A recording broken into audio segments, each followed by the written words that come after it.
छत्तीसगढ़ में विधानसभा के चुनाव 2 चरणों में हुए। 90 सीटों के लिए 2 फेज में 75.8% वोटिंग हुई। अब 3 दिसंबर को नतीजे आएंगे। वोटिंग के बाद लोगों को रिजल्ट का इंतजार है, लेकिन छोटा राज्य होने के कारण यहाँ पर राजनीतिक विश्लेषक मानते हैं कि यहाँ पर ठीक ठाक अनुमान लगा पाना काफी ज्यादा मुश्किल होता है।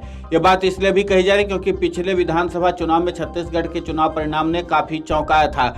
इस बार भी माना जा रहा है कि इस बार भी बीजेपी और कांग्रेस के बीच में काफी टक्कर देखने को मिलेगी। नतीजों से पहले आज छत्तीसगढ़ विधानसभा चुनाव के एग्जिट पोल घोषित किए गए हैं। एग्जिट पोल में अनुमान लगाया जा रहा है कि छत्तीसगढ़ में किसकी सरकार बन रही है। 2018 में हुए विधानसभा चुनाव के दौरान भी कई चैनलों ने अपने एग्जिट पोल जारी किए थे, जिसमें 2018 की बात करें तो एग्जिट पोल में बीजेपी की सरकार में वापसी बताई गई थी, लेकिन फाइनल रिजल्ट ने सभी को चौंका दिया था। सुबह में कांग्रेस ने बड़ी जीत हासिल की थी और सरकार बनाई थी। पिछले विधानसभा चुनाव में कांग्रेस के खाते में 68 सीटें आई थी, जबकि बीजेपी को सिर्फ 15 सीटें हासिल हुई थी। 2018 के चुनाव में बीजेपी के कई दिग्गज नेताओं को चुनाव में हार का सामना करना पड़ा था। छत्तीसगढ़ में विधानसभा चुनाव 2023 के लिए 90 सीटों पर मतदान हुआ। बहुमत के साथ सरकार बनाने के लिए छत्तीसगढ़ में 46 सीटों की जरूरत होती है। पिछली बार की तरह इस बार भी छत्तीसगढ़ में 2 चरणों में वोटिंग हुई थी। पहले फेज में 7 नवंबर को सूबे के नक्सल प्रभावित 20 सीटों पर मतदान हुआ था। 17 नवंबर को दूसरे चरण में 70 सीटों पर वोटिंग हुई थी। छत्तीसगढ़ में 2018 के विधानसभा चुनाव भी 2 चरणों में हुए थे। पहले फेज की वोटिंग में 12 नवंबर और दूसरे फेज का मतदान 20 नवंबर को हुआ था। नतीजे 11 दिसंबर को आए थे। तो वहीं 2013 के विधानसभा चुनाव में बीजेपी ने 90 सीटों में से 49 सीटें जीती थी और कांग्रेस को 39 सीटें मिली थी। बसपा के खाते में 1 सीट गई थी। पाटन सीट, इस सीट पर मौजूदा मुख्यमंत्री भूपेश बघेल विधायक हैं।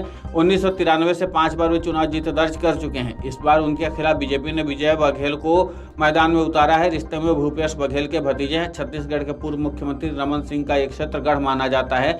यहाँ से 6 बार के विधायक रहे हैं। कांग्रेस ने यहाँ से गिरीश देवांगन को टिकट दिया है। छत्तीसगढ़ का आदिवासी इलाका वर्तमान मुख्यमंत्री टी.एस. सिंहदेव का इलाका है। 2018 से वे इस सीट से लगातार जीत रहे हैं। बीजेपी ने इस सीट पर राजेश अग्रवाल को उम्मीदवार बनाया है।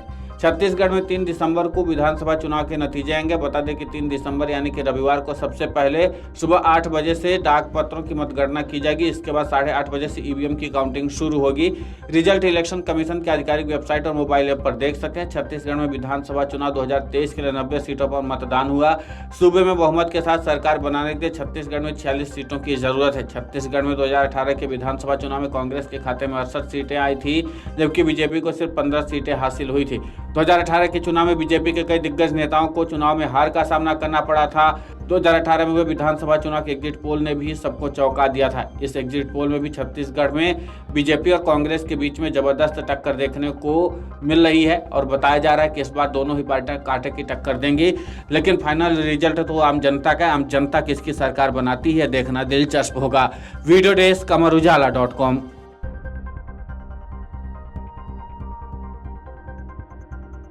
अगर आप ये वीडियो YouTube पर देख रहे हैं तो हमारे चैनल को सब्सक्राइब करें और बेल आइकन को दबाना ना भूलें। अगर आप Facebook पर ये वीडियो देख रहे हैं तो हमारे पेज को लाइक करें।